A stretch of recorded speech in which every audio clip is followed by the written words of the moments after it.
Join us as we dive into the history, hauntings, and high strangeness of the world to try to better understand the paranormal. I will be your guide. I am paranormal researcher and investigator Eric Freeman Sims. Welcome to the Unseen Paranormal Podcast.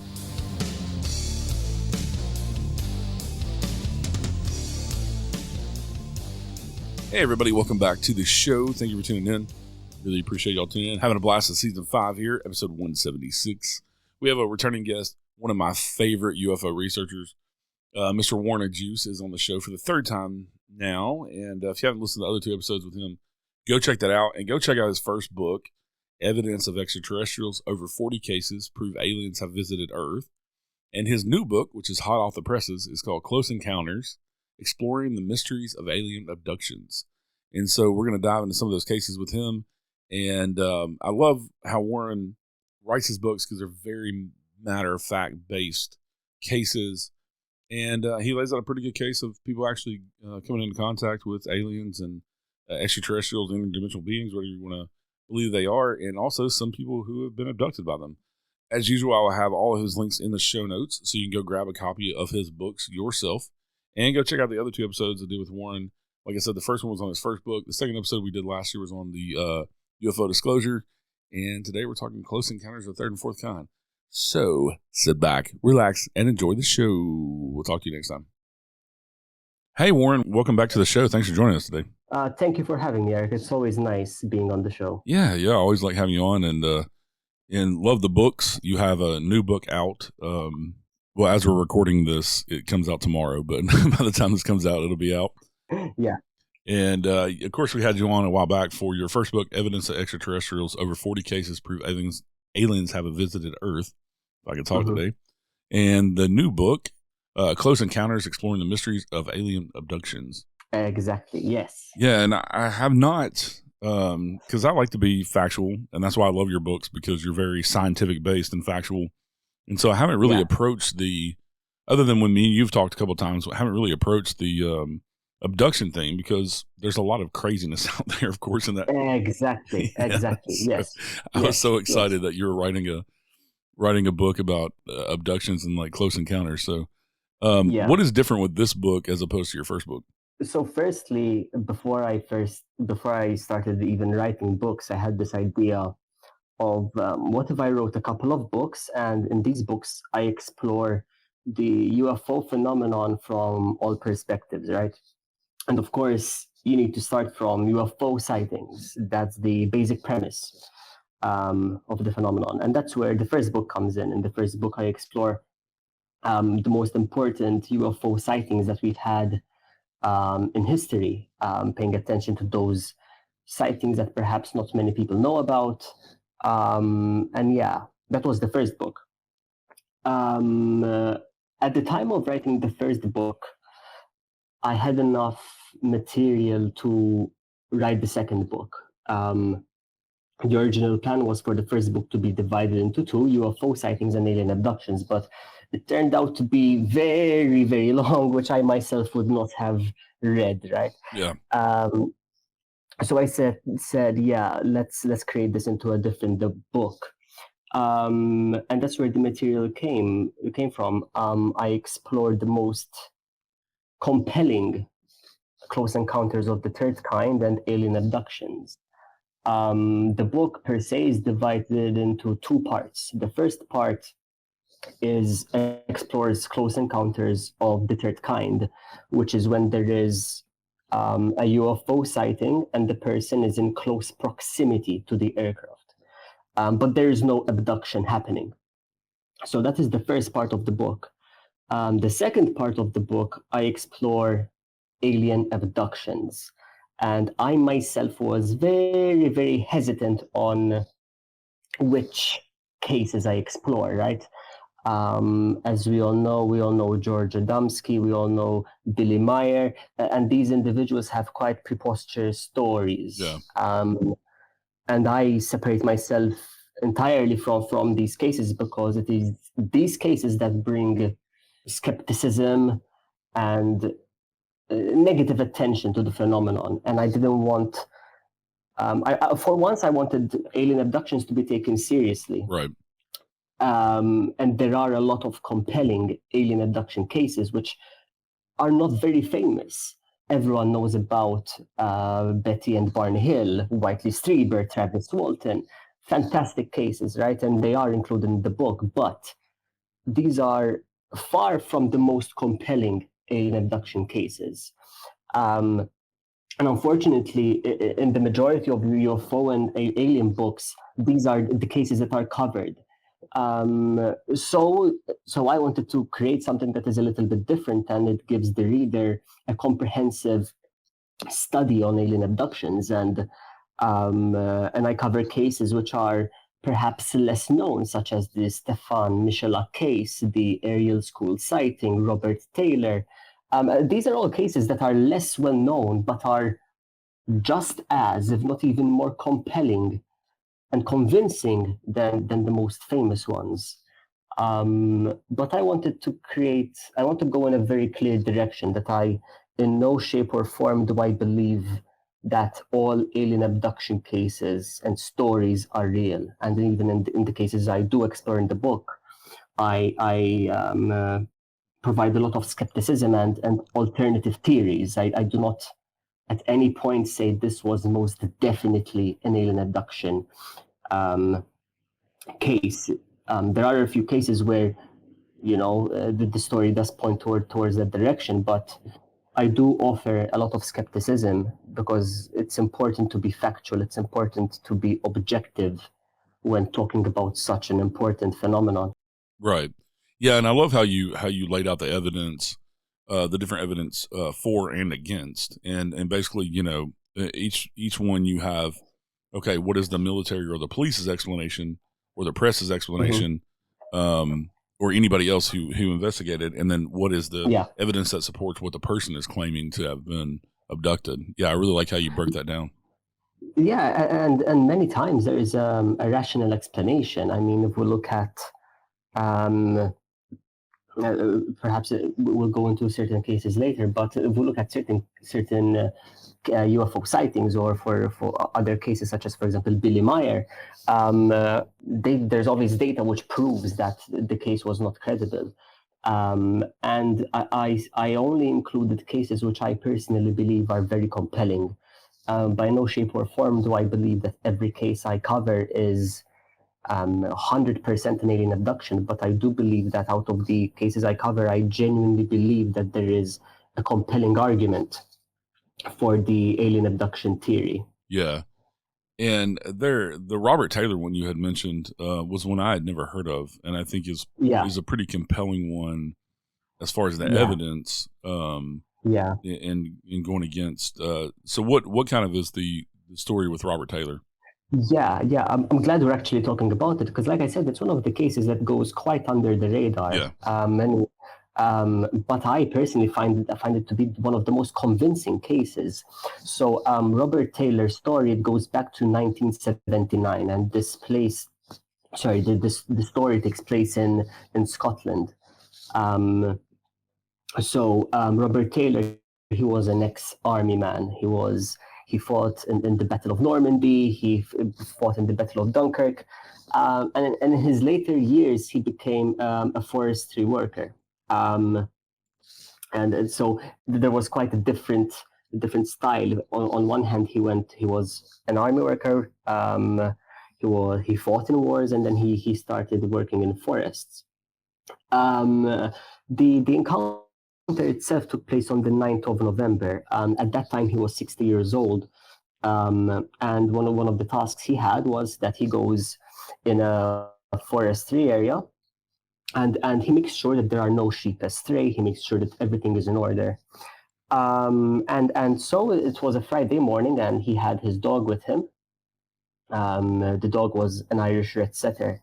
Her name was Lara. And they were walking along the path, and then they reach a clearing. And in this clearing, they see a sight that he essentially he could never forget, because this was the beginning of certainly a transformative experience. In the middle of the clearing, he saw a disc-shaped UFO, a disc-shaped aircraft. And it was a typical UFO. It was disc-shaped, it was silver, it was metallic, and it had the typical dome structure that we see. Apart from that, most importantly, around its circumference, it had a lot of these portholes and antennae-looking spikes. So it was very conspicuous. It was very obvious. And at first, it was a shock. He didn't know what he was looking at. But then the sighting became even eerier. At one point, the disk completely dematerialized. It became invisible. And Robert could see the trees that the disk was initially obstructing. So it became completely invisible. And after a few seconds, the disk reappeared again. It rematerialized. So that ruled out the majority of rational explanations. It could not have been a helicopter, obviously. It could not, well, any rational explanation that he could think of, it was completely disputed. But this was just the beginning. As the disk rematerialized, these spheres fell from the disk, and they started approaching Robert's position. The spheres were very similar to the aircraft's characteristics. It was the spheres were silver shaped. They had antennae, looking spikes around them. And as they reached Robert's position,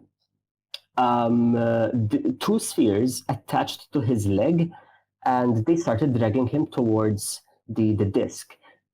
And it was at that moment that Robert obviously felt a very sharp pain, and he started smelling a very specific odor. It's like when a vehicle's brake linings are burning.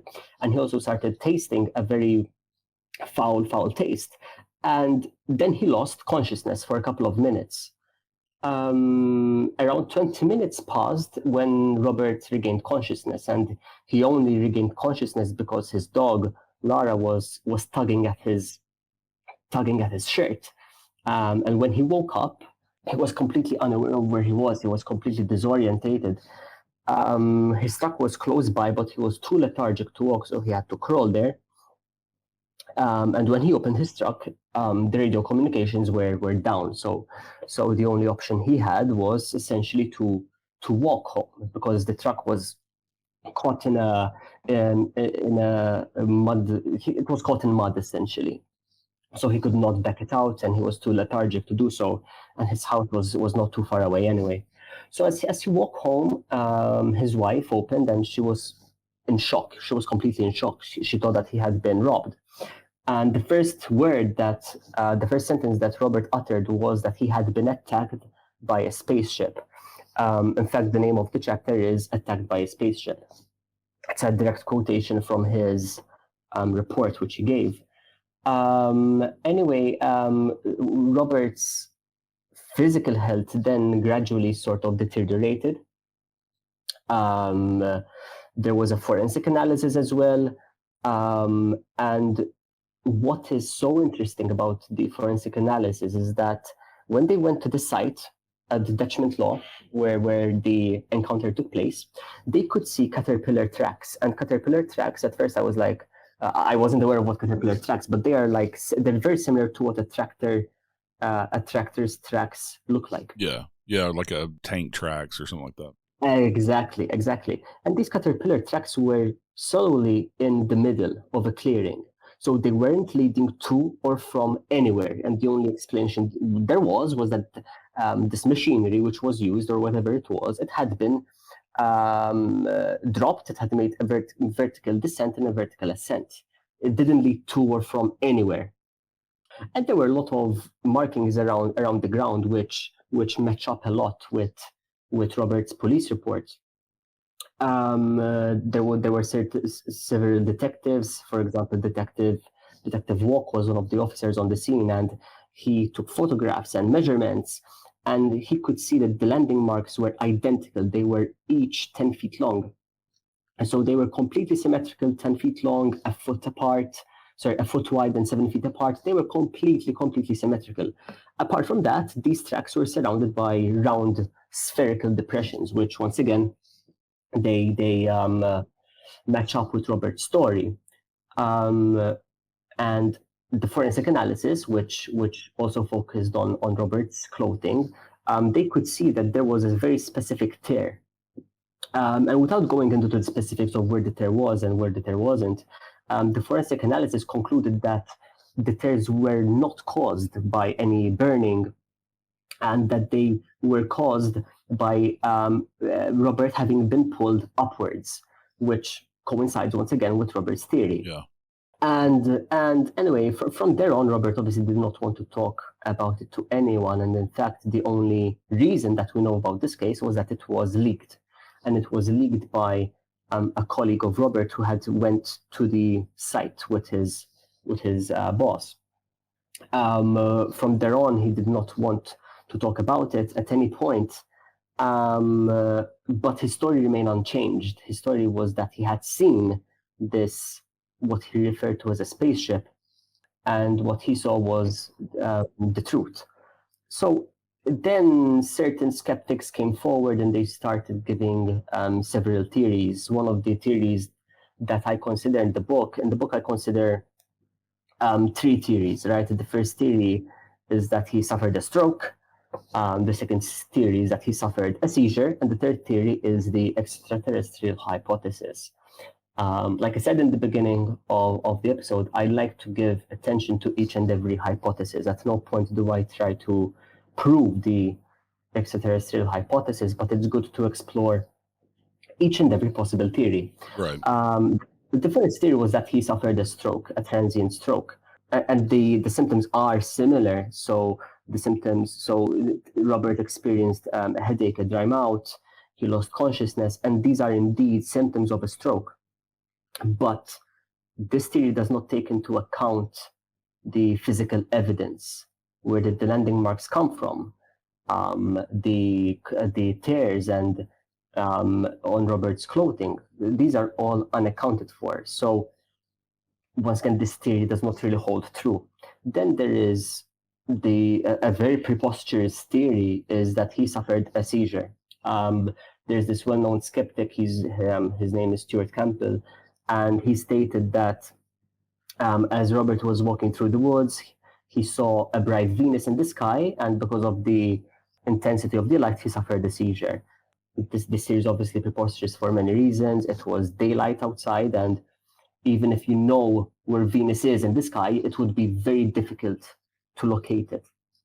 But alas, even if we consider this theory does not take into account, once again, the landing marks, the physical evidence, which leaves us with the extraterrestrial hypothesis, which has a number of factors which support it. For instance, there is the landing marks, and the landing marks are quite weird in of themselves, because if Robert had staged the entire thing, then there would be landing marks leading to and from somewhere. They wouldn't just appear in the middle of a clearing and then just disappear. Yeah. Apart from that, there is the markings on the clothing. If he had been pulled upwards, some sort of machinery had to be present for Robert to have been pulled upwards. And apart from that, the most compelling evidence is that everyone around him knew Robert, and at no point was he a fan of UFOs or alien abductions, and it was very, very out of character. So everyone was quite surprised when he kept insisting that he was attacked by a spaceship. You know, his wife was saying, "No, you were mugged." His manager was also pushing for that idea. They were convinced that something bad had happened. But from 1979 until his death, Robert's story, it remained unchanged. It remained completely unchanged, and he kept insisting that the aircraft was most certainly not from this planet, because what kind of aircraft fits in those criteria? And in the police report, which I obtained, the detective Ian Walk, he ends it in a very interesting sentence. He said that, to quote him, "I have no doubt that something landed there. What it was, I have no idea. 40 years on, it still hasn't been solved." So throughout all this time, no one knows what truly happened except Robert himself.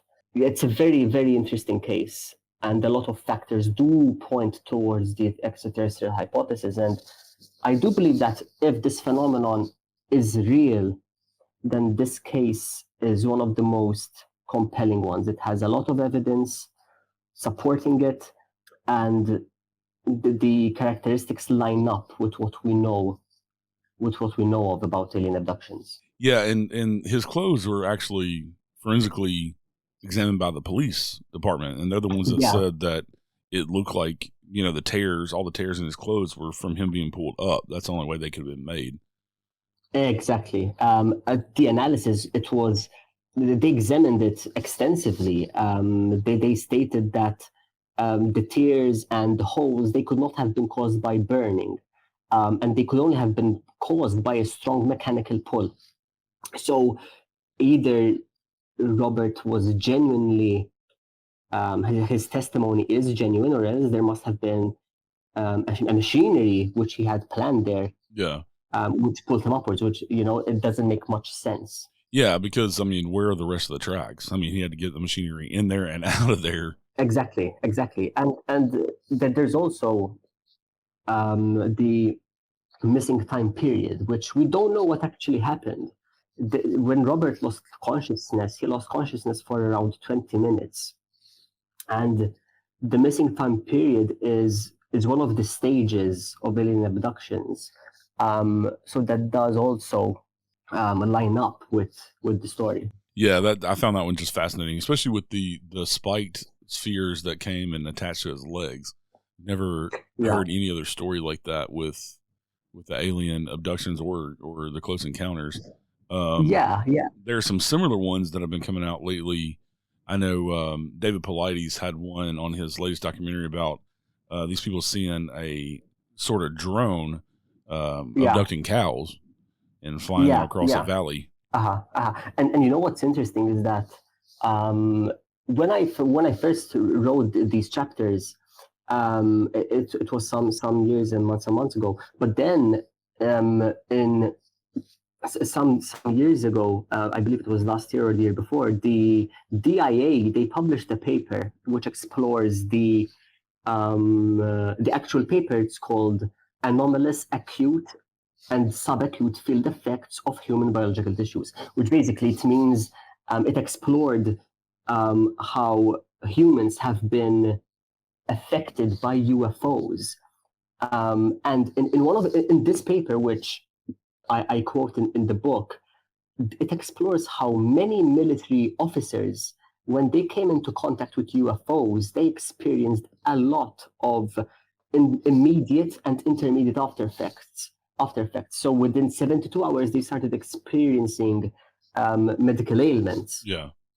And as I read that paper, it was quite a eureka moment, because I realized that the cases I write about, they actually match up with what this DIA paper states. Yeah, like I'm with you that's a really good case.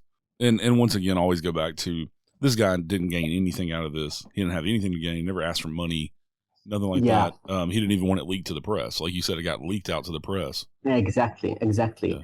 And Eric, what proves that point is that he did not want to talk about it at all. Yeah. And this is one of the things I look out for, right, when we're writing about alien abductions. In the introduction of the second part of the book, I discuss what makes an alien abduction case credible. There are thousands and hundreds of alien abduction cases, hundreds, right? So what makes a case credible? And I used three factors to prove whether I believe this case is credible or not. And the first one is the evidence. Let's look at the evidence. Is there physical evidence? For example, landing marks. Did the person suffer any immediate or intermediate after effects? Then the person's intention. Did the person want to cash in on his story? Did he want to publicize his story? Yeah. Because if he did, then I'm not saying that if someone writes a memoir like Rachel Strieber did, I'm not saying that immediately means that the case is a hoax. I'm not saying that. But if a person uses the case, to gain fame or to gain wealth, then that could be an indicator. Yeah. And the third factor I use is the individual's health. Many times, in the most credible cases, the individual's health declines, and it declines very rapidly, very, very rapidly. And Robert Taylor's case, it fits in the three factors. It has a lot of evidence, it has a lot of physical evidence. The person's intentions are unequivocal. Everyone says that he was not someone who would make such a story up. And apart from that, his health did deteriorate immediately after his encounter. Yeah, fascinating case. Another one that has always kind of caught my attention that I don't think is as widespread as like Travis Walton and Whitley Strieber is the Socorro, New Mexico incident with Lonnie Zamora. And I find it very credible because he's a police officer. He's a police officer, yeah. Just doing his job. Exactly, and police officers are trained to be the most credible eyewitnesses. And Lonnie Zamora's case, I always link it with a case which took place a year before in France. Let me start by discussing Zamora's case a little bit because it is very interesting, and I do believe that it's one of the most credible cases out there. Zamora's case, it took place in 1964, and he was a sergeant police officer. He was out in Socorro, out on duty, and he was actually in a police chase at that point. He was in a car chase. But then in the background, he saw this massive flame. It was large, a large orange flame. And it was just right next to a dynamite shack. So he thought, okay, 1 + 1 means that it probably exploded. So he started driving towards it. He ditched the car chase and he started driving towards the dynamite shack. At the top of the hill, looking down on the dynamite shack, he saw this silver object with two what looked like people standing next to it. So he said, okay, most probably there was an incident, so I'll just go drive and assist them. And in fact, he radioed in. He told them that I am assisting in a vehicle, incident. So he started driving closer, and as he reached closer to the object, he saw that this was not a car, and the two people he had saw were not people at all. In front of him was actually this oval-shaped object, which looked just like the Tic Tac that we are now speaking of from the USS Nimitz encounter. It looks just like a Tic Tac. Yeah. But on the surface, there's this weird insignia which is quite difficult to describe. It was an inverted letter V with 3 lines running across it. It doesn't make much sense as I describe it, but I encourage the listeners to just Google Lonnie Zamora's UFO and you'll see the insignia I'm talking about. And it had these legs protruded and it was landed perfectly on the ground. And just right next to it, he saw these 2 figures, which he described as small adults.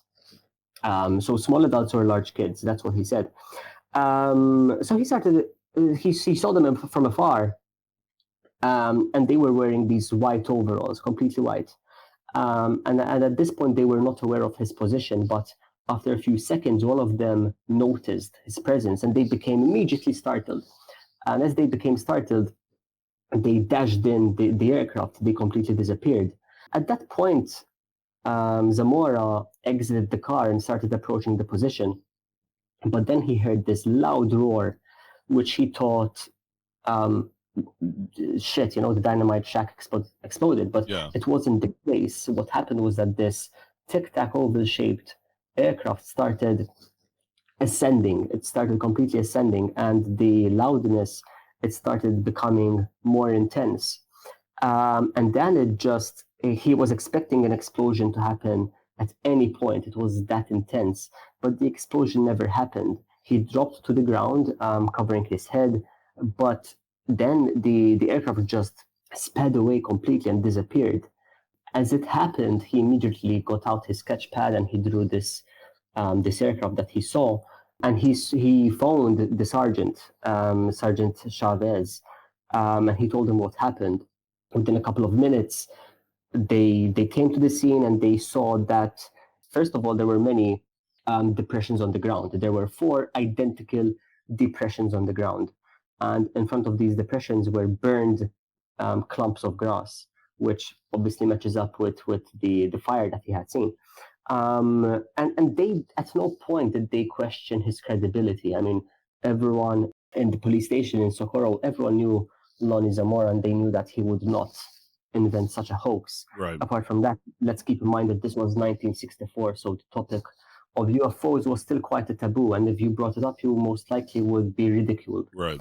So he has no intention of creating the story. But alas, then since there were since the case is so credible, the FBI, there was an FBI agent, Agent Barnes. He was in the area and he investigated the case as well. And he wrote this report where he states that he has no reason to believe that this was a hoax, and that they noted the depressions on the ground, and there were no reasons to believe that this was a conventional aircraft. But they wanted clarification. So what they did was, the first question was, could it have been a helicopter?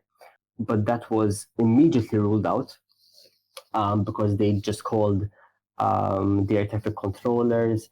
They called also the Air Force Base, the surrounding Air Force bases, and they confirmed that there were no military aircraft in the area around the time.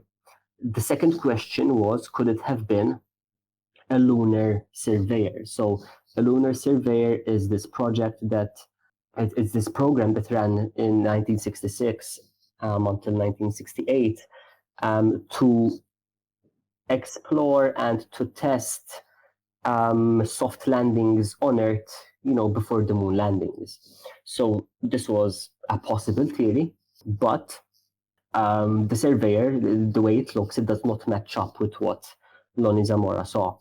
Apart from that, they confirmed with Air Force bases such as Wright-Patterson, so it was one of the main ones, they confirmed that it was not a lunar surveyor. This left them with no explanations whatsoever.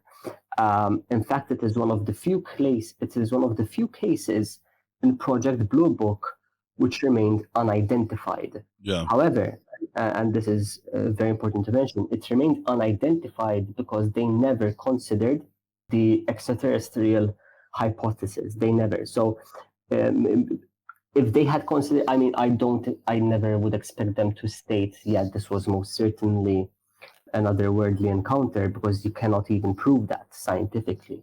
But the case remains unidentified, but at no point did Project Blue Book consider the fact that it could be a genuine UFO encounter. What not many people know is that what makes this case so credible is a very, very similar case. So Lonnie Zamora's case took place in 1964. The following year, in July, the same exact case happened in France, in Valenzuela in France. And this is one of this is one of the cases which not many people know about. But the details and descriptions of the aircraft is completely identical. I'll describe the case a little bit.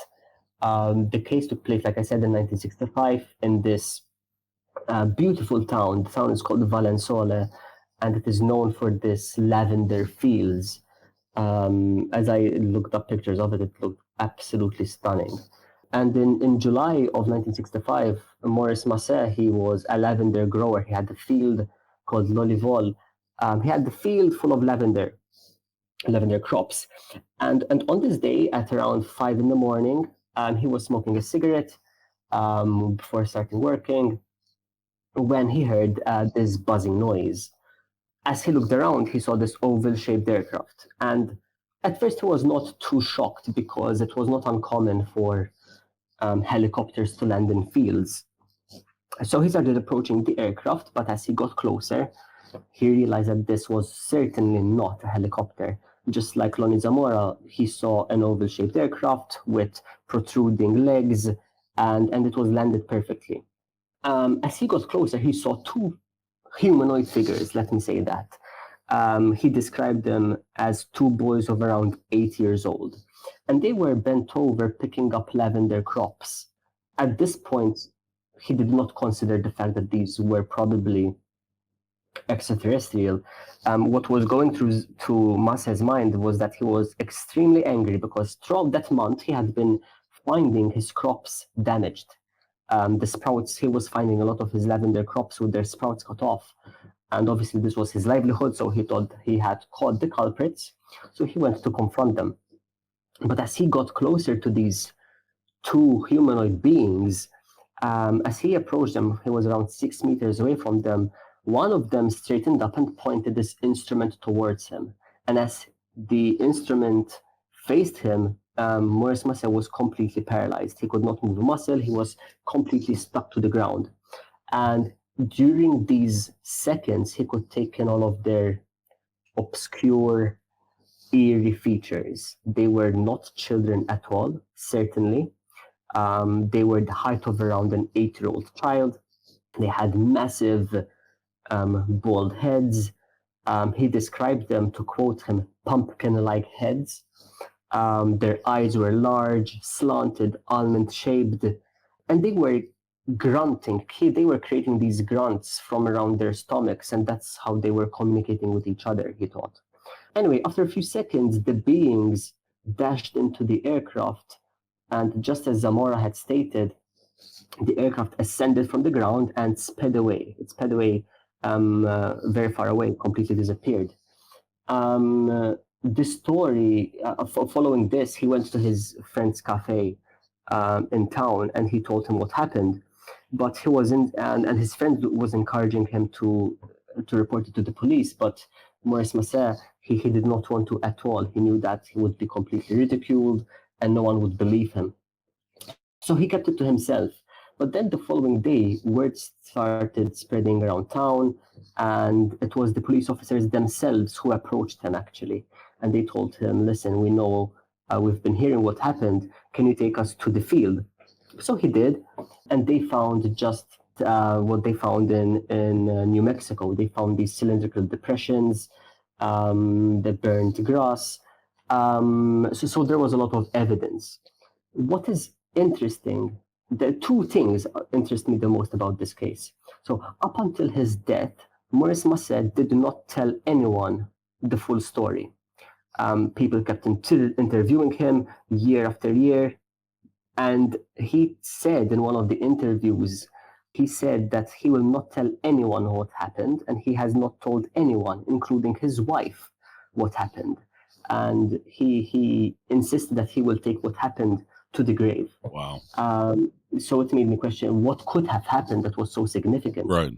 But the most fascinating part is that the lavender stopped growing in the circumference where this encounter took place. Yeah. For many years after, the lavender did not grow there. In the surrounding areas it did, but in the area where they found the cylindrical depressions, it stopped growing for many, many years later. Yeah, and that was one of the things I found fascinating, was that only weeds continue to grow in those spots, not lavender. And also, he was only about a football field away. Exactly. So there's no misidentification. I mean, a football field away, you can see detail and stuff like he described. Absolutely. And even so the only thing that he could have misidentified it from, it would be a helicopter, but it did not have any rotors at all. There was no visible propulsion system. Yeah. And he had seen helicopters before, because helicopters did land on his field multiple times, but this wasn't the case at all. Yeah, in the Zakaro case, what I found interesting also was that the military was highly involved with that case, but never tried to discredit it. Absolutely, because they knew who Zamora was. Yeah. I mean, when you have an individual, a normal individual, you can easily disprove him. You can easily bring up factors to maybe ridicule him or discredit him. But when you have a sergeant police officer and he's been in the force for decades and everyone knows how credible he is, you cannot do that. You cannot do that as easily. And it is one of the few cases that remained unresolved from Project Blue Book. Yeah, and the government could have easily said, "Oh yeah, it was a rover. We were testing, for a trip to the moon or whatever," and been done with it. But the fact that they denied that too and said, "No, that didn't happen," I found that interesting because there's so many cases where they come out with their own explanation.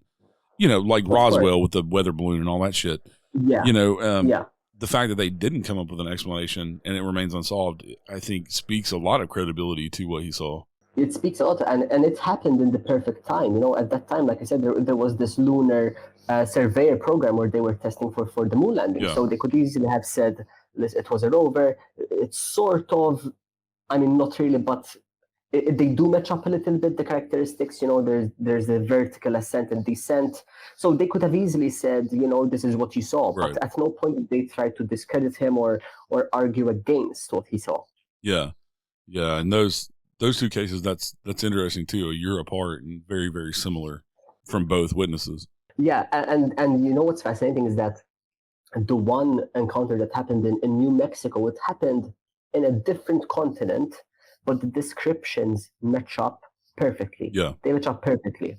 And both Lonnie Zamora and both Maurice Massé, at no point did they try to capitalize on the encounter. So they both, they could have easily capitalized, but they both barely spoke about it. And of course, now the Lonnie Zamora's case, it's covered quite extensively, but Massé isn't. And you won't find a lot of information about Massé. In fact, to gather the information, they're all in French. They're all in French. You will barely find any official documents in English because it's barely covered. So it fascinated me that the two cases occurred just a year, after each other, and they match up perfectly. They are completely identical. Yeah, and those are, just to differentiate, because we're going to get into the close encounters of the fourth kind. Those are close encounters of the third kind on J. Allen Hynek's scale. Exactly. So just to give a little bit of context to the listeners, Hynek, who obviously investigated the UFO phenomenon for many years, he created this scale. In the first book, I covered the first levels and the first 5 levels. So basically just UFO sightings, right? But there isn't this close proximity. So the observer and the UFO are far away.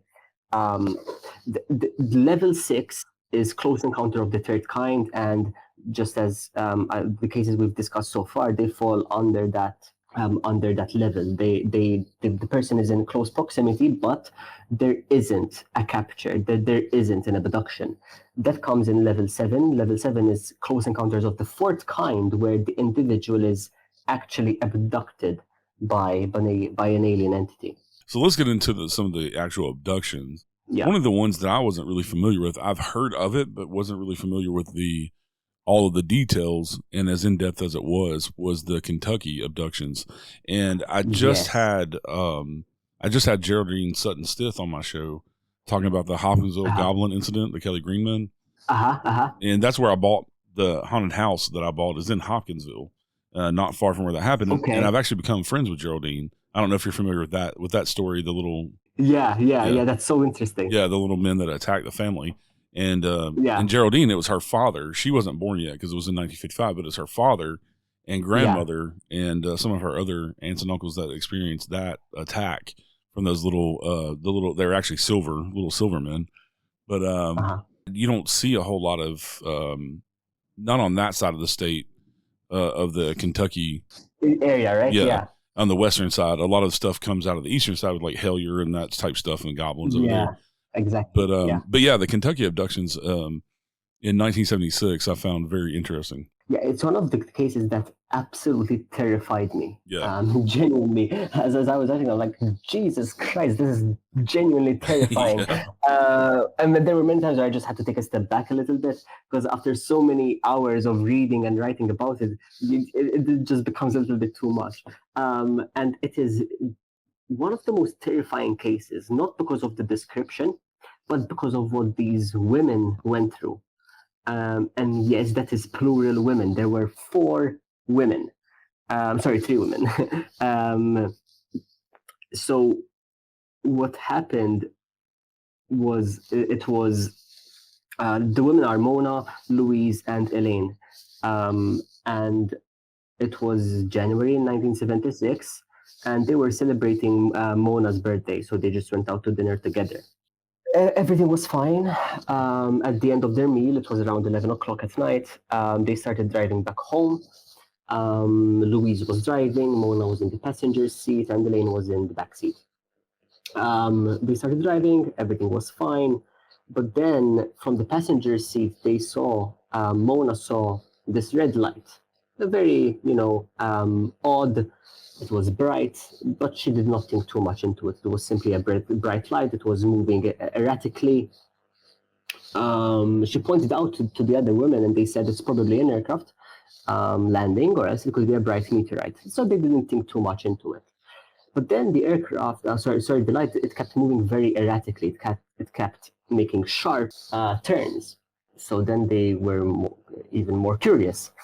A few minutes down the line, as they continued driving, this red light started moving from side to side, and it got closer and closer and closer, until it was large enough for them to have described it bigger than 2 houses conjoined together.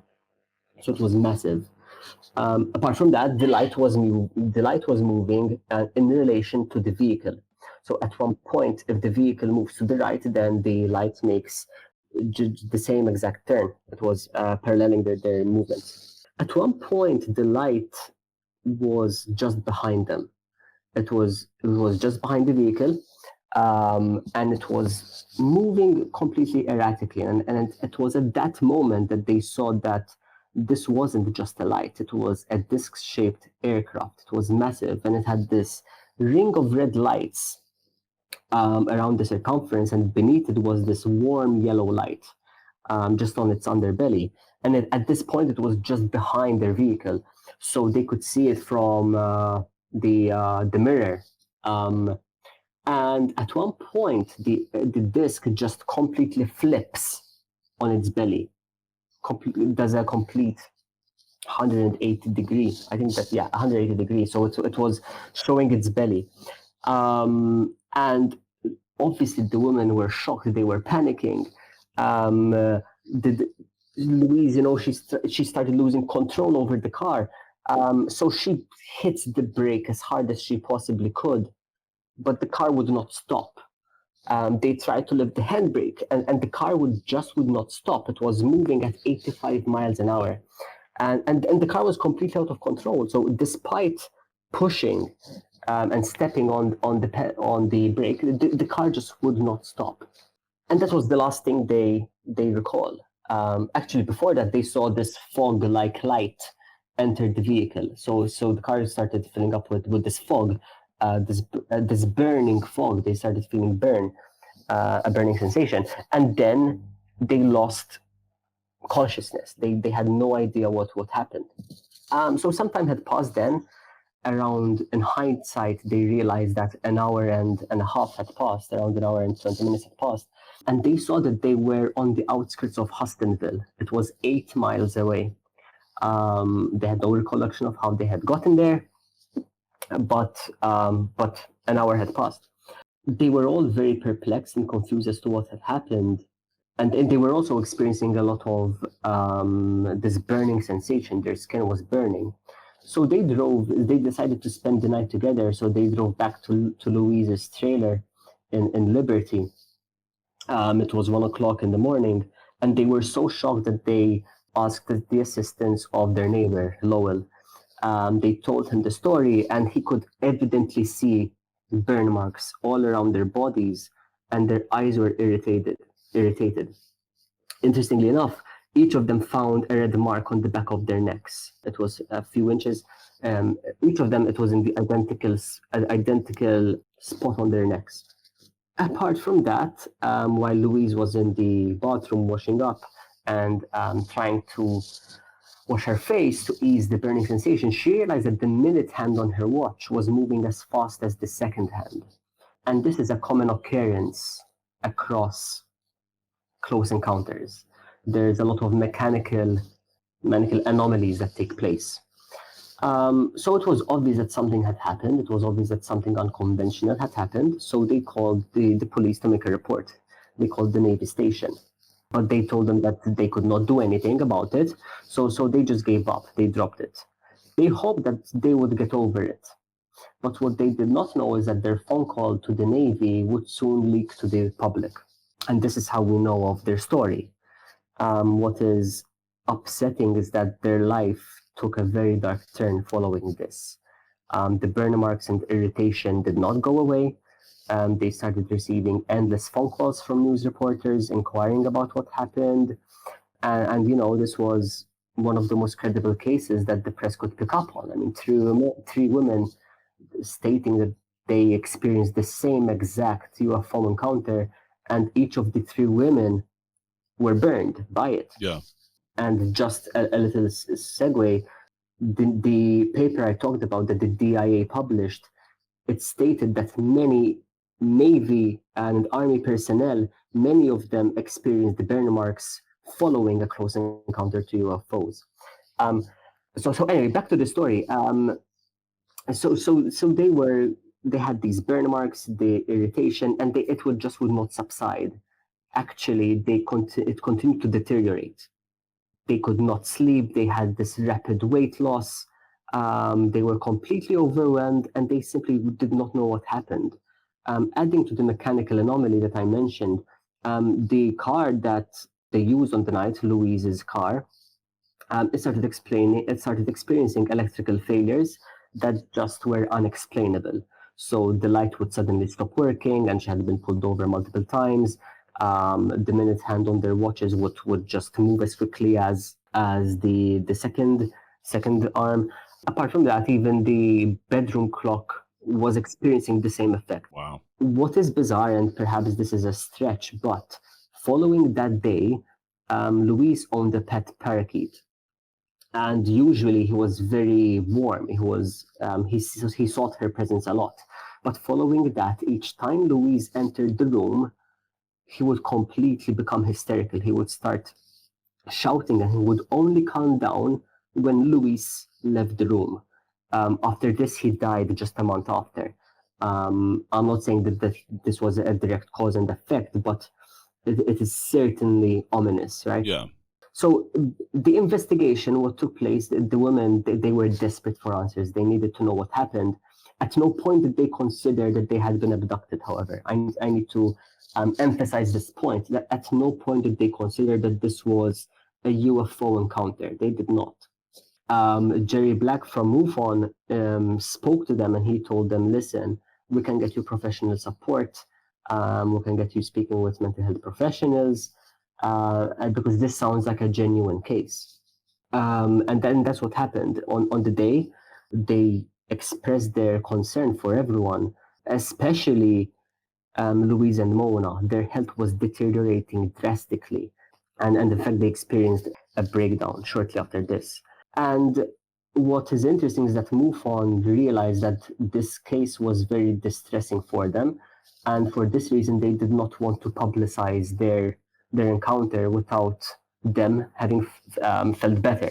So they told them, listen, we'll continue the investigation, but we'll simply not publicize or write about the encounter. So it was the perfect scenario for them at the time. Jerry Black from MUFON spoke with Alan Hynek, and he said that he told them, listen, the women are too distressed. They cannot go over what happened that night. And they suggested that they undergo hypnotic regression. And for the listeners out there, many abductees undergo hypnotic regression to reveal what happened during the missing time period. Just a little side mark, missing time refers to the point, many people do not recall what happened. They do not recall what happened when they get abducted. In this instance, an hour and 20 minutes had passed by and they did not know what happened. That is known as missing time. And hypnotic regression is used they put the client under a hypnotic trance.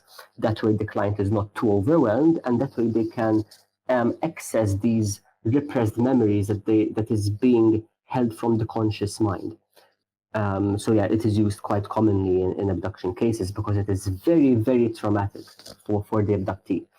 The first person to undergo hypnotic regression was Mona. She met psychiatrist Dr. Sprinkle in 1977, but and as he put her under hypnotic trance, she was simply too hysterical. All she recalled was that they were driving and that they saw this disc-shaped aircraft behind them, and the interior of the car lit up with the bright light, and they saw this fog-like effect. As they saw the fog enter the car, they started feeling the scorching heat, scorching pain, and she became hysterical at that point, to the point where he decided not to continue on with the hypnotic regression. So at that point, time passes by, and the investigation is sort of still going on, but no one really has answers. Both MUFON and UPRO, which are two organizations which explore the UFO phenomenon, they were quite stretched financially, so they could not really assist them any longer. But then, luckily, the two organizations managed to reach an agreement with the National Enquirer, which is a newspaper, and they would cover all the expenses for exclusive coverage. At that point, the women were desperate for answers, so they said, "Yeah, we'll do anything that will give us answers." And the first thing they did was they underwent a polygraph test. A polygraph test is what we refer to as a lie detector test. Although it does not prove whether someone is lying or not, it is an indicator of whether someone is being truthful or not. I mean, its credibility can be debated, right? But Yeah. back in the day, it was used even it was even used in court, right? Nowadays, we realize that it cannot prove or disprove whether someone is lying or not. But back then, it was the go-to to see whether someone is lying or not. The person administering the test, he tried to find loopholes. He tried to find them out in a lie, but they remained consistent. The three of them described the same exact thing, but at this point they were not aware that they had been abducted. All they knew was that they saw the disc-shaped aircraft, they saw this fog-like effect fill up the car, and then they lost consciousness. That's all they could recall. So then they went hypnotic regression again. 6 months had passed, so the immediate traumatic response had subsided a little bit. The first woman to undergo hypnotic regression was Louise, and this is where the story gets very ominous and eerie. I'll skip over the part where they saw the disc-shaped aircraft, and as the car came to a halt, as it stopped, as she opened her eyes, she found herself lying down on a table in what seemed like a medical operating room. And this is once again a common occurrence amongst the chapters that I write about. When abductees open their eyes, they commonly find themselves in this operating room, and it's very medical. In Louise's case, the room was very, very bright. And around her, she saw several humanoid figures looking down at her. Similar to what I described with Maurice Masset, they were very short, childlike in their stature, but they had bulgy, dark eyes. And they also had this tight-fitted suit with a hood over their heads, which added to the eerie presence. What happened next is that as she was stuck on the table, she was completely paralyzed, she could not move. One of the beings approached her and started pouring the scorching liquid all over her body. It was what she said, it was genuinely agonizing, and she genuinely thought that she was going to die. And that's all she could recall. And that is the last memory that she could recall after the hypnotic regression. As the days went by after the hypnotic regression, her health declined rapidly, and she was stating multiple times that she was not going to live another year. Mona's encounter, it was very, very similar. As she opened her eyes, she was in this brightly lit room, but as she tried to stand up, she saw something holding her down. and she saw 5 creatures and with the same description. It was quite identical. They were wearing surgical masks and surgical garments, and they were holding her down. She was completely immobilized. The same thing happened. One of the beings approached her, and he poured this burning liquid all over her face. She genuinely thought that once again she was going to die. And differently to Louise, the next thing she recalled is that she saw herself floating through this tunnel, a dark tunnel, and there was a room, and in one of the room in this room she saw a woman lying down, but she could not decipher whether it was Elaine or Louise. But that's all she could recall under hypnosis as well. The last woman, the remaining woman, Elaine, when she was under hypnotic regression, she saw, she was once again in this small room. It was she described it as a chamber. It was very dark, differently to what the other 2 women saw. And there were these 2 creatures, several of them actually. They were moving back and forth, and they were observing her very, very closely. The first thing they did was they poured this burning liquid all over her. But then she was also exposed to this second experiment. Basically, they placed this material around her neck, and each time she tried to speak or each time she had a thought, it would tighten. It was very barbaric. It would tighten each time she had a thought, and each time she tried to speak. And it was essentially suffocating her. In the hypnotic regression, so back in the clinic, as she was describing this, she grabbed her neck and she was shouting in desperation, and she was experiencing the pain just again. Elaine then stated that once the experiment came to a conclusion, one of the beings approached her and he placed this very small 1-inch device. It looked like a bullet over her left chest. And that's all that she could recall from the experience as well. As I mentioned earlier, this case, it was very harrowing, right? Yeah. There are very, very little cases which are as gruesome and as barbaric to an extent as this one, and it has a lot of convincing factors. Let's start from there. The 2 factors that I even explore in the book, it's an either or. Either they're telling the truth, or else this is all a hoax. This is all a lie. I start off by exploring the extraterrestrial hypothesis because it is the one theory that sort of explains everything. So first of all, there's these 3 women. 3 of them experience the same story. There is more than eyewitness. Each of their 3 stories are identical, and that makes the case immediately more credible because there is more than one eyewitness. Right. There's the physical evidence of the burning marks, which was witnessed by many individuals. There was their neighbor, and their health was continuously deteriorating. It just did not get better. They each found a red mark behind their neck. And the psychological symptoms are actually just as, if not even more severe than the physiological ones. There were a lot of post-traumatic symptoms that they simply just could not get over at all. In fact, one of the women, she stated that until their death, their life could not get back to normal. It just could not. They started avoiding the public as much as possible, to the point that they started secluding themselves in their own home. They even, they could have made money from this. They could have easily made money, but they refused to talk to anyone about this, except for MUFON, UPRO, and the National Enquirer, as they had agreed. Once the investigation came to an end, they did not talk about it to anyone at all. Interestingly enough, on the night of the incident that took place, there were many UFO reports by other individuals. For instance, a couple saw this large light passing over this Stanford area.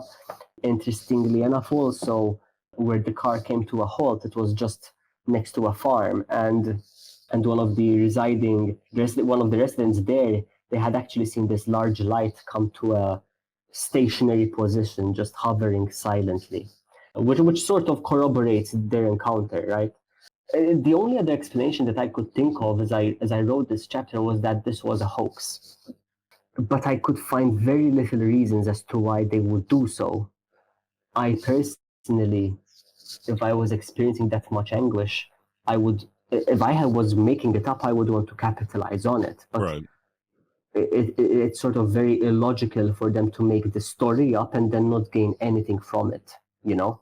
Yeah, and also with three different people having the same or similar accounts, I mean, that would be hard to do if you're lying. Exactly. You would get caught at one point. Yeah, because you've come up with a story, and it would be hard for three people to keep all the things the same when they're interviewed separately, and especially with like hypnosis. I mean, they for the regression, I would think that they would have to believe that they went through this. Indeed, exactly. The way that hypnosis works is that they put you in a hypnotic trance so that you can access those memories that are not as accessible to the conscious mind. So this is also one of the cases where it made me think quite a bit from a philosophical point of view that, many times you hear people saying that aliens, if they existed, then they want to protect humans, they want to protect the planet. But then I look at this case and I realize that, listen, that is not necessarily the case. No one knows what their intentions are. Yeah. As a matter of fact, we have many instances where we can see that they have malicious intentions, such as this one. And that's exactly what Lou Elizondo states as well. He says that you can never guess what their intentions are because we just do not know. Right. And there are cases where they have been malicious to the observers, to the experiencers. And, unfortunately for Mona, Elaine, and Louise, they just did not recover from it. Weeks turned into months, and then it turned into years, and they just continued to suffer.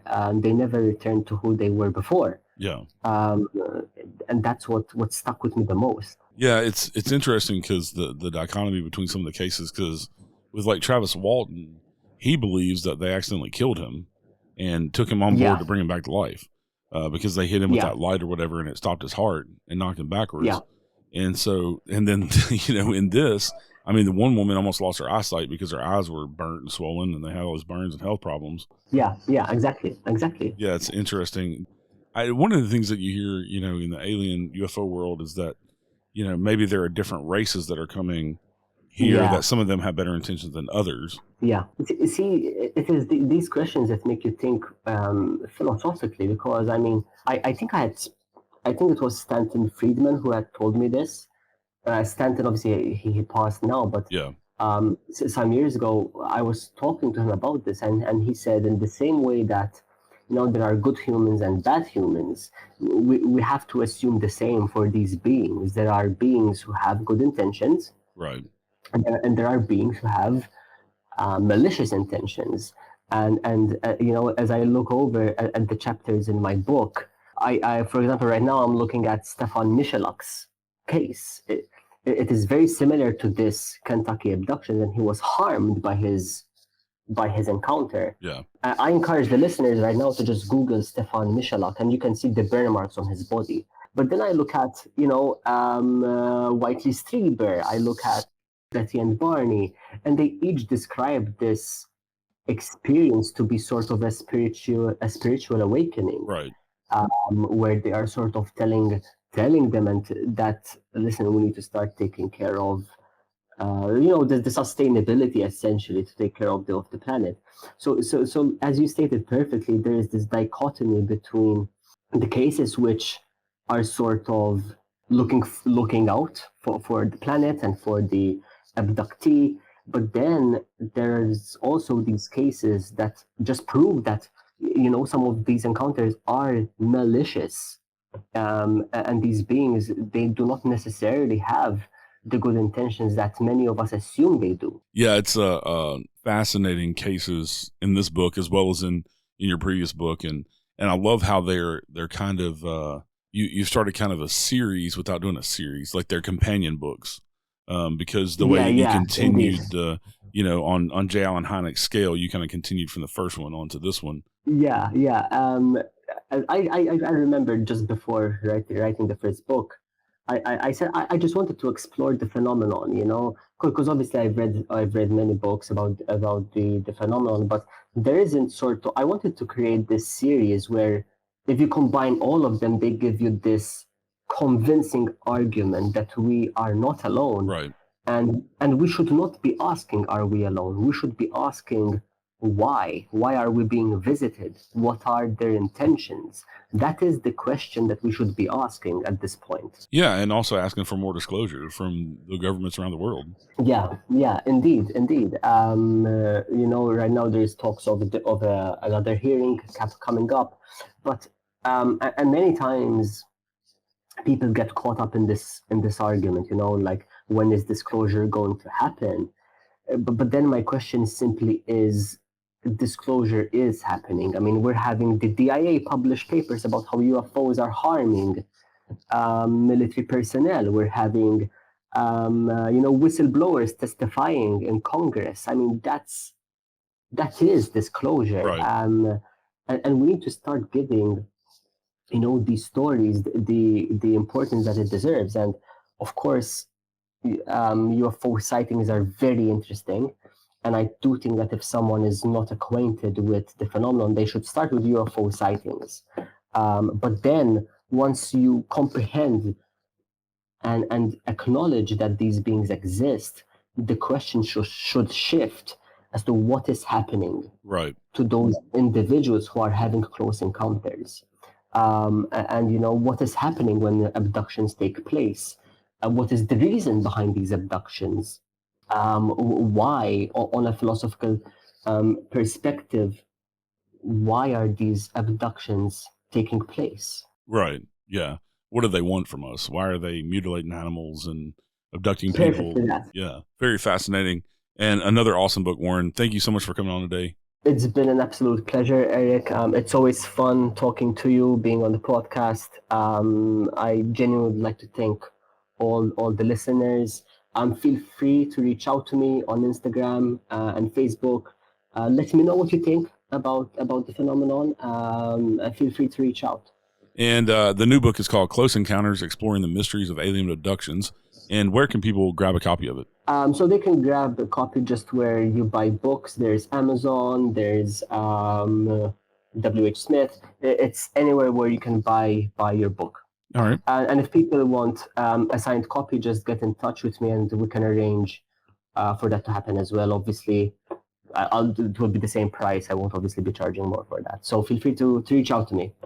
All right. Awesome. Thank you again, Warren. All right, everybody. Y'all stay safe out there. Have a good day. We'll see you next time.